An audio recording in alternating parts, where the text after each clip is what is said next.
unfold.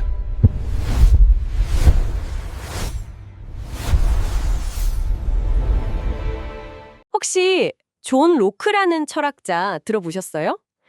기억이 닿는 곳까지가 바로 그 사람의 정체성이다. 아, 네. 꽤 유명한 말이죠. 우리가 매일 아침 거울 보면서 아, 나구나 하고 알아보는 거 있잖아요. 어제의 나와 오늘의 나를 같은 사람이라고 느끼는 거? 이게 사실 전부 기억 덕분이거든요. 그렇죠. 근데 그게 사실은 전혀 당연한 일이 아니라는 게 이 주제의 핵심이에요. 당연한 게 아니다? 네. 우리 몸에 이루는 세포나 단백질은 뭐 길어야 몇 달, 짧으면 며칠 만에 거의 다 교체되거든요. 아, 맞아요. 물리적으로는 완전히 다른 사람이 되는 셈인데 바로 그거죠.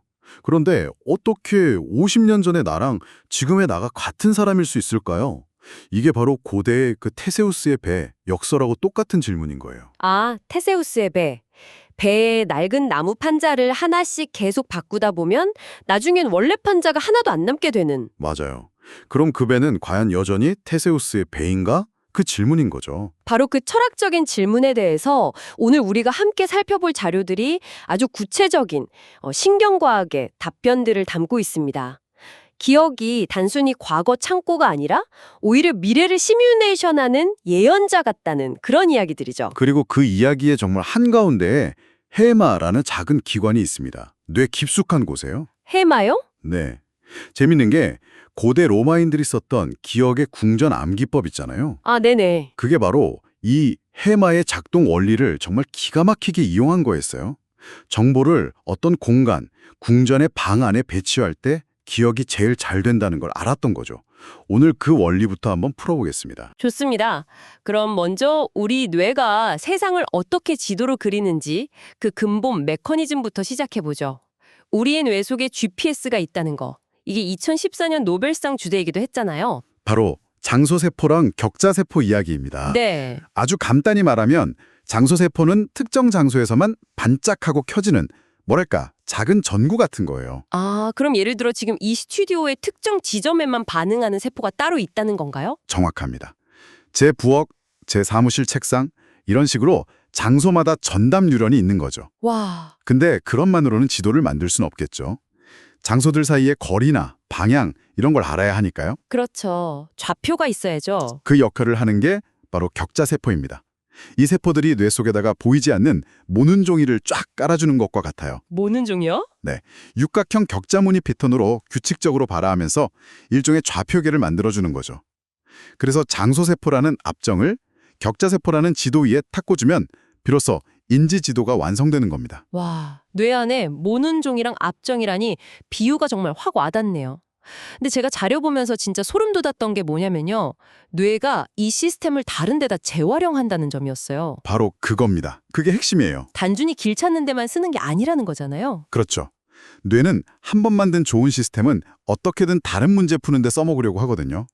예를 들어 지난주 그 카페에서 친구 만났지 하고 회상할 때 네. 뇌는 그 카페에 물리적 공간 지도 위에다가 기억의 압정을 새로 꽂는 거예요. 아, 경험을 지도 위에 기록하는 거군요. 네, 모든 경험과 기억이 그 인지 지도 위에 차곡차곡 쌓이는 거죠. 근데 여기서 더 나아가서 2014년에 나온 연구는 정말 기가 막히던데요.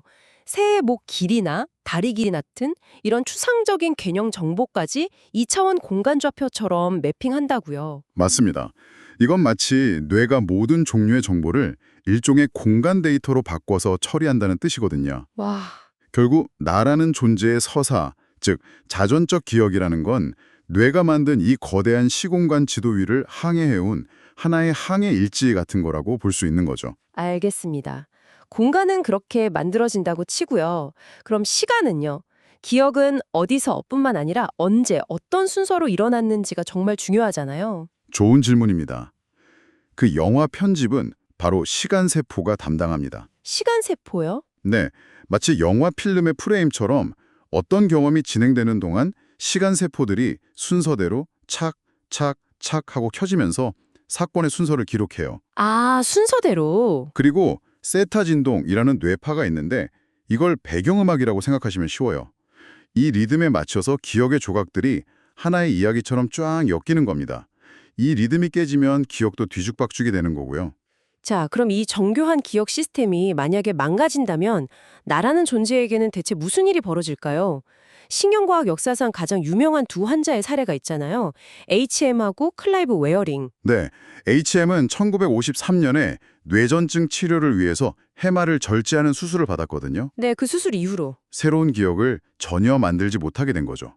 그 유명한 거울 그리기 과제 실험 있잖아요. 아, 네. 거울에 비친 손을 보면서 별 모양을 따라 그리는 거요.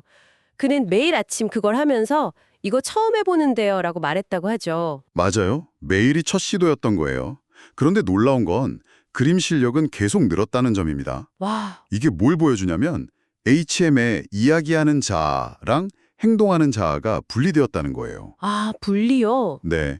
사건을 기억하는 서술 기억의 해마는 사라졌지만 자전거 타기처럼 몸으로 기술을 익히는 절차 기억의 다른 영역은 온전했던 거죠. 그러니까 그의 몸은 기억하고 있는데 그의 의식은 전혀 그걸 몰랐다는 거네요. 바로 그겁니다. 아, 아버지가 돌아가셨다는 사실은 잊어도 그 소식을 들을 때마다 매번 처음 듣는 것처럼 슬퍼했다는 일화도 있잖아요. 밤정을 기억하는 회로는 또 따로 작동했던 거고요. 맞아요. 클라이브 웨어링의 경우는 훨씬 더 극단적입니다. 바이러스성 뇌염으로 해마뿐만 아니라 다른 영역까지 손상되는데 네, 그의 기억은 단 7초에서 30초밖에 지속이 안 돼요. 7초요? 네, 말 그대로 그냥 지금 이 순간만 존재하는 거죠. 그래서 매 순간 방금 혼수 상태에서 깨어났다고 느껴요. 그의 일기장을 보면 정말 가슴이 아픈데 아, 오전 8시 31분 나는 살아있다. 드디어 깨어났다. 이렇게 적고 몇 분 뒤에 그 글씨를 보고는 자기가 쓴 기억이 없으니까 그 위에 줄을 긋고 오전 8시 34분 지금 진짜로 깨어났다. 이렇게 새로 쓰는 식이에요. 과거의 내가 남긴 기록을 지금의 내가 알아보지 못하는 상태라니 정말 상상하기조차 힘든데요. 그렇죠. 그런데 그런 그에게도 놀랍게도 남은 것들이 있었잖아요. 바로 음악, 그리고 아내에 대한 사랑. 네, 그 점이 정말 중요하고 또 감동적인 부분입니다. 그가 당대 최고의 음악가 중 한 명이었는데 여전히 피아노를 완벽하게 연주하고 합창단을 지휘할 수 있었어요. 몸이 기억하고 있었군요. 그렇죠. 그리고 아내가 방에서 잠깐 나갔다가 들어오기만 해도 마치 몇 년 만에 만난 사람처럼 온몸으로 기뻐하며 깨어났다고 합니다. 이 두 사람의 이야기가 정말 자아에 대해 근본적인 질문을 던지는 것 같아요. 단순히 기억 데이터의 총합이 나라고 말하기엔 뭔가 부족하다는 느낌이 들어요. 정확합니다. 그리고 이 두 사람의 또 다른 공통점. 과거를 기억 못할 뿐만 아니라 미래를 계획하거나 상상하지도 못했다는 점에서 기억의 진짜 목적에 대한 아주 중요한 실마리를 얻을 수 있어요. 아, 바로 그 지점이군요. HM한테 내일 뭐 하실 거예요? 라고 물으면 그냥 멍하니 대답을 못했다고 하죠. 네, 이게 기억의 목적이 과거를 기록하는 게 아니라 오히려 미래를 예측하기 위함이라는 그 가설로 이어지는 거잖아요. 맞습니다. 구성적 에피소드 시뮬레이션 가설이라는 건데요. 실제로 뇌영상 연구를 보면 이게 아주 명확하게 드러나요. 어떻게 드러나죠? 피험자한테 과거를 회상하게 할 때랑 미래를 상상하게 할 때 활성화되는 뇌 영역, 이른바 핵심 네트워크가 거의 완벽하게 일치합니다. 와, 똑같다고요? 네. 뇌한테는 과거를 꺼내보는 거나 미래를 그려보는 거나 사실상 같은 작업인 셈이죠. 와, 그거 진짜 재밌네요. 그럼 기억은 일종의 레고 블럭 상자 같은 거네요? 과거 경험이라는 블럭들을 꺼내서 미래라는 새로운 구조물을 조립해보는 거죠. 아주 훌륭한 비유입니다. HM이나 클라이브 웨어링은 그 레고 상자가 텅 비어버려서 미래를 상상할 재료가 없었던 거고요. 이 순서대로 재생해보는 현상이 관찰됐거든요. 미리 보기 기능이네요. 네, 일종의 시뮬레이션이죠. 그렇다면 결국 나라는 존재는 과거 데이터로 다음 순간의 나를 계속 예측하는 예측 모델이라고도 볼 수 있겠네요. 근데 만약 기억을 계속 재조합해서 미래를 만든다면 원래 기억이 조금씩 바뀔 수도 있는 거 아닌가요? 정확히 보셨습니다. 바로 그 점 때문에 기억은 생각만큼 안정적이지 않아요. 기억 제공고화라는 이론이 있는데요. 기억 재공고화. 네, 기억이 하드디스크 파일처럼 고정된 게 아니라 오히려 젖은 잉크로 쓴 문서 같다는 거예요. 문서를 꺼내 읽을 때마다 잉크가 살짝 번지고 그때 무언가 수정해서 다시 말릴 기회가 생긴다는 거죠. 기억을 꺼낼 때마다 편집이 가능하다는 말씀이시군요. 이게 실제로 치료에도 활용된다면서요? 네, PTSD, 즉 외상후 스트레스 장애 치료에 아주 혁신을 가져왔습니다. 환자에게 트라우마 기억을 일부러 떠올리기 위해서 젖은 잉크 상태로 만든 다음에 네. 프로프랄 롤롤이라는 약물을 투여하는 겁니다. 이 약이 감정 반응을 무디게 만들거든요. 그러면 사건 내용은 그대로 두되 그 기억에 엉겨붙어 있던 끔찍한 공포나 불안감만 옅게 만들어서 다시 저장할 수 있게 되는 거죠. 와, 기억의 내용이 아니라 감정의 색깔만 바꾼다니 정말 놀라운데요. 근데 이건 동시에 양날의 검 같아요.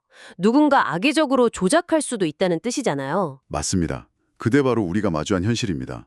2024년 MIT 연구는 정말 섬뜩할 정도예요. 어떤 연구였죠? 생성형 AI로 만든 가짜 어린 시절 사진이나 영상을 보여줬더니 상당수의 사람들이 그걸 자기 실제 기억이라고 믿어버리는 합성 기억 현상이 나타났어요. 아, 진짜요? 네. 특히 조작된 비디오는 사진보다 훨씬 더 강력한 확신을 심어줬고요. 이제 기술이 우리의 자전적 서사를 해킹할 수 있는 시대가 정말 온 겁니다. 자, 그럼 이제 다시 처음의 질문, 테세우스의 배 문제로 돌아와 보겠습니다. 우리 몸의 단백질은 계속 교체되는데 수십 년간 된 기억은 대체 어디에, 어떤 형태로 저장되는 걸까요? 네, 과학자들은 그 기억의 물리적 흔적을 엔그램이라고 부릅니다. 오랫동안 가설이었는데 최근 광유전화기라는 기술 덕분에 그 실체를 눈으로 보게 됐어요. 광유전화기요? 네, 특정 기억이 생길 때 활성화된 뉴런들을 표시해뒀다가 나중에 그 뉴런들에게만 빛을 쏘아서 인공적으로 활성화시키는 기술이에요. 와, 그걸로 뭘 할 수 있죠? 이걸로 쥐의 공포 기억을 마음대로 켜고 끄거나 심지어 가짜 공포 기억을 심는 데도 성공했습니다. 기억이 정말 물질적인 형태로 존재한다는 걸 증명한 거죠. 뉴런의 기억 스위치를 단 거네요. 대단한데요. 그래도 테세우스의 배 문제는 남잖아요. 그 뉴런을 구성하는 단백질도 결국 다 교체될 텐데 어떻게 그 연결 패턴이 수십 년간 유지될 수 있는 거죠? 드디어 마지막 퍼즐 조각입니다. 2025년에 이 미스터리에 대한 아주 결정적인 단서가 나왔는데 바로 후성 유전학적 스위치라는 개념입니다. 후성 유전학적 스위치요? 네. 우리의 기억은 단백질 자체에 저장되는 게 아니라 그 단백질을 만드는 유전자의 설계도에 일종의 표시로 남는다는 겁니다. 아, 그러니까 테세우스의 배에 비유하자면 나무 판자, 즉 단백질은 계속 바뀌지만 그 판자를 어떻게 배치할지 정하는 설계도에 표시가 남아서 새로운 판자가 들어와도 원래 모양을 그대로 유지할 수 있다는 거군요. 완벽한 비유입니다. 기억의 본질은 물질이 아니라 그 물질을 조직하는 정보, 즉 설계도에 있다는 거죠. 와... 이 발견은 자아에 대한 이해를 훨씬 다층적으로 만들어요.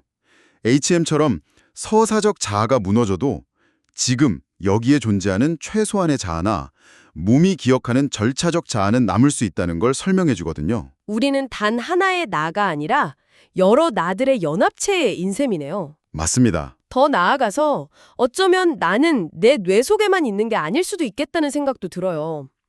치매 환자가 자기를 잊어가도 주변 사람들이 그의 습관이나 역사를 기억하고 반응해 줄 때 그의 인격이 보존되는 것처럼 느껴질 때가 있잖아요. 네, 관계적 자아라는 개념과 정확히 일치합니다. 내 정체성의 일부는 나를 기억해주는 다른 사람들의 뇌 속에 분산 저장되어 있다는 생각이죠. 내 기억의 궁전이 무너져도 그 궁전을 방문했던 손님들이 기억해주고 있는 거군요. 바로 그렇습니다. 오늘 이야기를 종합해보면 나라는 존재는 고정된 건축물이 아니라 끊임없이 흐르는 강물 위에 지어진 집 같다는 생각이 듭니다. 해마가 과거라는 재료로 미래를 예측하면서 실시간으로 계속해서 만들어가는 과정 그 자체인 거죠. 맞습니다. 그리고 그 나는 단일한 존재가 아니라 서사적, 절차적, 정서적 자아 같은 여러 나들의 연합체고요. 심지어 약물 같은 걸로 편집될 수도 있고 타인과의 관계 속으로 확장되기도 하는 아주 유연하고 역동적인 실체인 거죠. 결국 우리는 모두 살아 숨쉬는 생물학적인 테세우스의 배인 셈이네요. 그리고 과학은 이제 그 배의 판자를 교체하는 걸 넘어서 배의 설계도를 해독하고 수정하는 수준에까지 이른 것 같습니다. 마지막으로 청취자 여러분께 이런 질문을 던져보고 싶습니다. 만약 우리의 자아가 뇌가 쓰는 한 편의 이야기이고 그 이야기가 끊임없이 재편집되는 것이라면 그 이야기의 진정한 작가는 누구일까요? 그리고 AI 같은 기술이 우리의 기억을 편집하고 합성할 수 있는 미래에 다른 누군가가 우리의 동의 없이 그 이야기의 공동 작가가 될 수도 있지 않을까요? 생각해 볼 만한 질문인 것 같습니다.